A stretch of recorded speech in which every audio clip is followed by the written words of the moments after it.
Hey guys, thanks for joining me for the episode of Learn to Play Games. My name is Lance, and today we're going to take a look at Dragon Castle.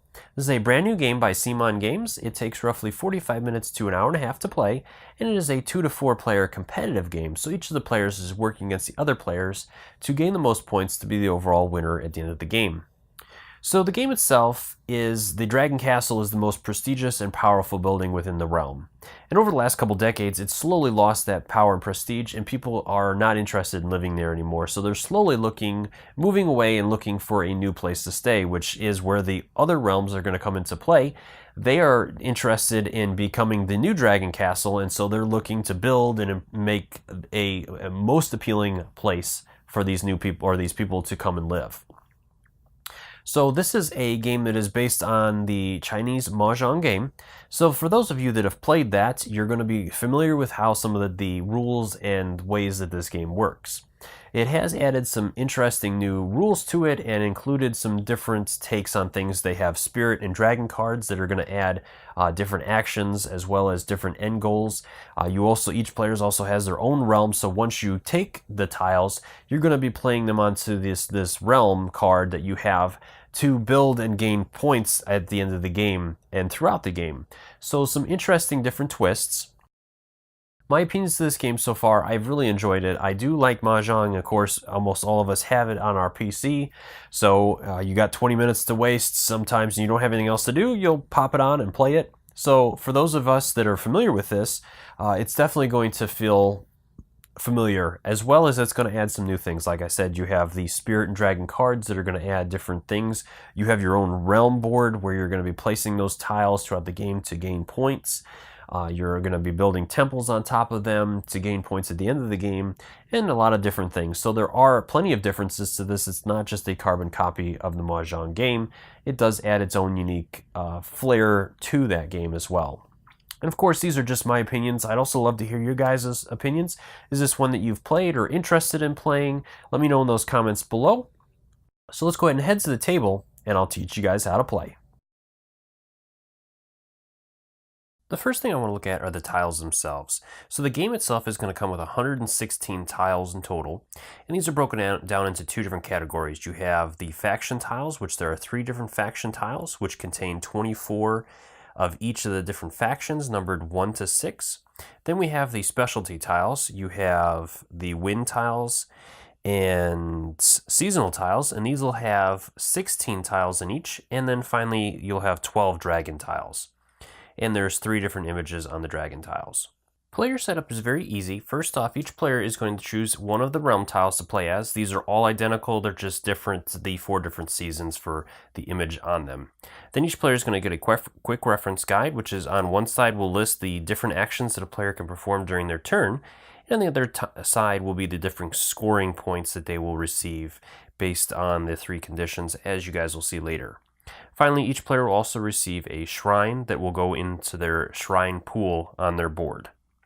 From there, once all players are set, then you'll choose one player to be the starting player for the game. For board setup, you're going to go ahead and choose one of the boards to play on. Each one of these boards has a maximum number of players that it's recommended for, and each of these boards is double-sided, with one of them even having a blank side, so you can create your own, or use one of the examples off of the rulebook, as you guys can see here, that are found on pages 10 and 11. So I went ahead and selected a 2-player board, as I'm going to set up the example game here as a 2-player game. From there, then you go ahead and grab all the 116 tiles, mix them all up face down, and then go ahead and assemble your castle any way you want to. You can start from the inside and work your way out, or go across, and each castle is going to have the number of tiles that are just going to be stacked on it face up. So for example, let's go ahead and start with the center and work our way out. So the center is going to have 3 tiles stacked on top of each other.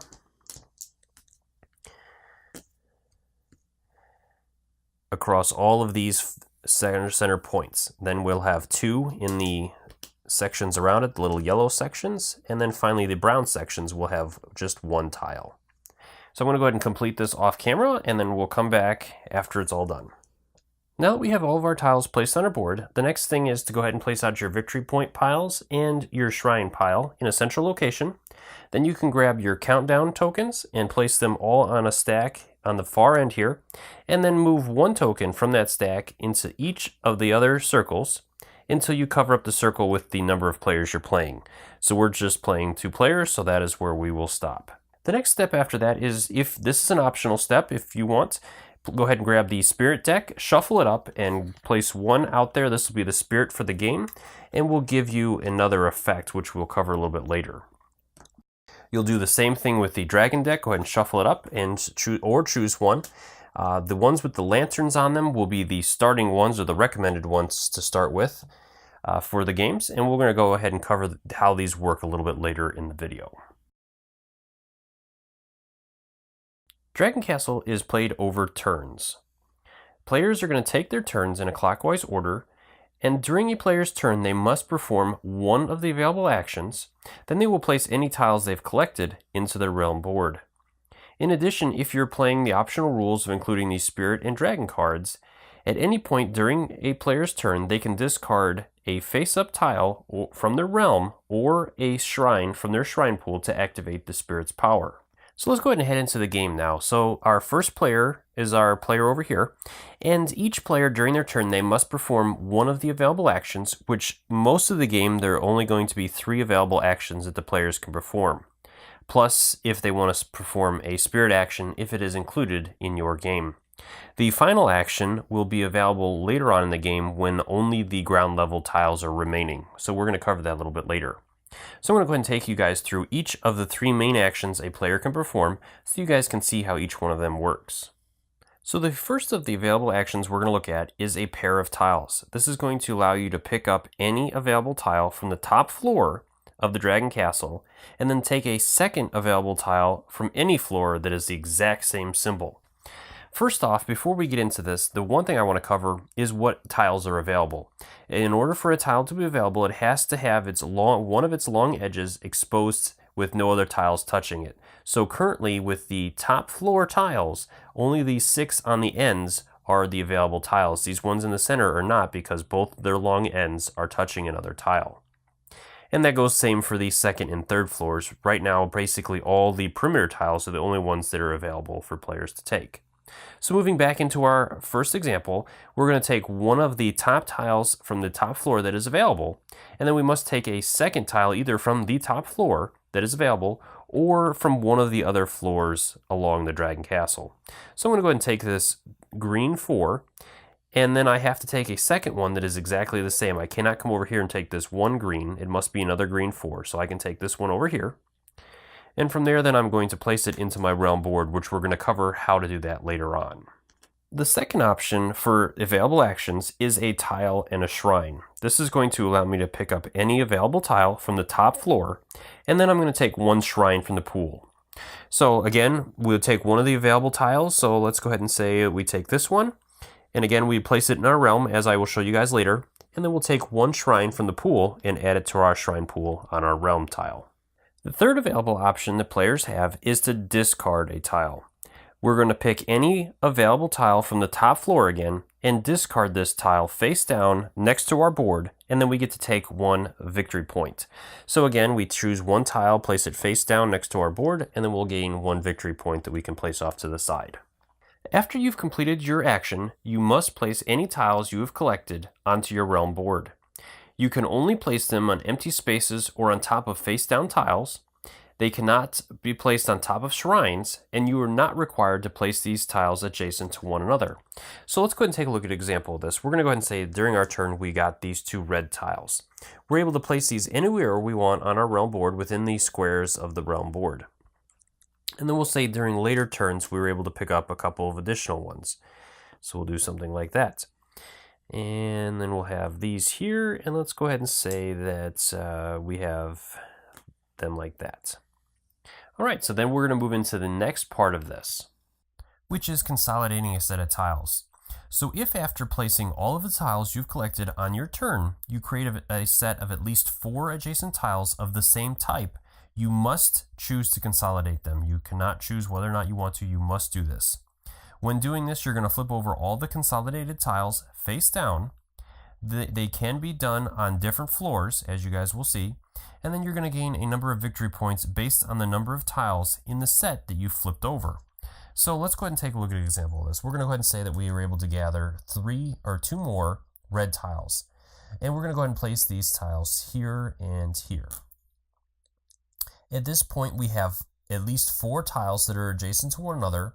Diagonals do not count, so if we would have had a red over here, this would not count as part of this consolidation. At this point, then we would flip over these tiles face down, and we would get a number of victory points. As you guys see here, since we flipped over 6 tiles, we're going to get a total of 5 victory points. So we'll add that. And then during a consolidation, you can also choose to build shrines. So when you consolidate a set of tiles, if you have any shrines in your pool, you can choose to build shrines on top of one or more of your tiles you just consolidated. The number of shrines you are allowed to build depends on the type of tiles you've consolidated. And at the end of the game, each shrine in your realm will be worth victory points depending upon the floor it is built. So as you guys can see, since we did a consolidation on a faction tile, we can choose to place one shrine if we have it on one of these 6 tiles. Now we don't have to choose to, we can choose to wait until later on in the game as we build up our levels to gain additional victory points by placing those shrines higher up on our shrine track. So in another example, let's go ahead and say that our blue ones we ended up building later on, and we had something like this, and we were able to get our final blue. At this point, again, these tiles are adjacent. We would flip them over face down and again get a number of victory points. With it being 4 tiles, we would receive 2 victory points. And since they were special seasonal tiles, or the blue tiles, then we would also be able to place up to 2 shrines if we had them in our pool. And we could place them on any one of the 4 tiles that we consolidated. Spirit and Dragon cards are an optional part of the game. Your first couple games, it is recommended that you don't use these cards, and then as you incorporate these cards, you might want to start with the beginner cards, which are the ones that have the little lantern in the bottom corner of the card. Later on, as you gain more experience in the game and you want to mix it up, you can also choose to include more of these cards by adding additional spirits or even additional dragons to your games. So at any time during your turn, you can activate a spirit card to trigger its spirit power. To activate, either discard 1 face-up tile from your realm or 1 shrine from your pool. This can only be done once per turn, and you are not allowed to pay the activation cost to get rid of a tile from the realm without applying the effects of the spirit power. So you cannot just use the effects to discard a tile without using whatever the benefits of the spirit card is. So let's go ahead and take a look at an example of this. With the Spirit of Destruction that we have there, it says that we get to discard 1 available tile from the Dragon Castle. And in order to do that, again, we have to activate it by discarding a tile, a face-up tile, anywhere on our realm board. So let's go ahead and say, for example, that we don't really think we're going to be using too many more reds. So we're going to go ahead and discard this from our realm. That will let us discard 1 of the available tiles. Again, it must be an available tile. So we're really after these blue seasonal snowflake tiles. And in order to do that, we have to discard 1 of the available tiles. And now we can take our turn by choosing to select 2 available tiles to take. And again, we would place those on our board anywhere we want. Now the Dragon card works a little bit differently. This is an end game additional step during the scoring phase. So this is going to get us additional victory points based on the card that we've chosen. So this particular dragon will gain us 2 victory points for each face-up specialty tile that we have that is different on our realm board. So for example, with our board here, we have 1 dragon, so we'll get 2 points for that, and we have 2 snowflakes, but they're both the same, so we will only get credit for 1 of those. But if, for example, we had this one here and a cloud, we would also get 2 for both of those, so we'd have 2, 4, 6, 8 additional victory points at the end of the game. If at the beginning of any player's turn, the castle only has tiles on the ground floor left, the end is near. A new 4th option is now available to all players as an action. This option is to summon the dragon. You're going to take 1 token from the rightmost space on the countdown track. You can still choose to perform any other regular action instead, and if there are no more tiles on the dragon castle, you must summon the dragon. When the exclamation point is revealed on the countdown track, the elder dragon has been summoned. Once the Elder Dragon has been summoned, the game is going to continue with players taking turns until the player to the right of the first player completes their next turn. At that point, the game is over, and the players are going to add up all of their points that they have earned from victory tokens, shrines that they've built in their realm, and any countdown tokens they have collected. Also, if they're playing with one or more dragon objective cards, they're also going to take those into account. After that, the player that has the most points will be the overall winner of the game. Let me go ahead and take you guys through scoring real quick. So this is just going to cover one player. So for us, first off, you're going to total up the number of victory points you have. So we have 16 victory points here. Then we're going to add up the number of victory points we have for our shrines that are on our realm board. So we get 1 point for each level 1 shrine, we get 2 points for each level 2 shrine, and 3 points for every 3 or higher level shrine. So we have 1 3-level shrine, we have 1 2-level, and 2 single-level shrines. So we'll get 7 additional victory points for that. Then we get a number of victory points based on the dragon card if we're using one. So we are, and this is going to give us 2 additional victory points for each different specialty tile that we have. So we have 1 there for 2 points, we have a blue one for 2 points, and we have a different type of blue one for an additional 2 points. So we'll get 6 points there.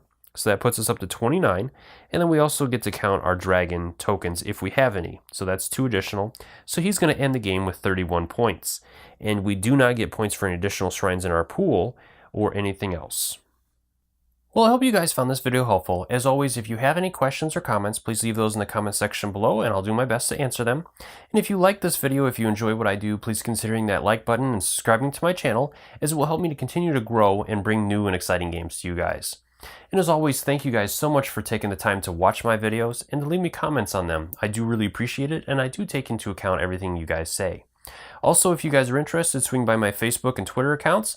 Let me know what you guys are playing, what your guys' thoughts on this game or any other game that I've covered, or games that you guys would either like me to cover or that I should be taking a look at. I always love to hear from you guys, so let me know what you're playing.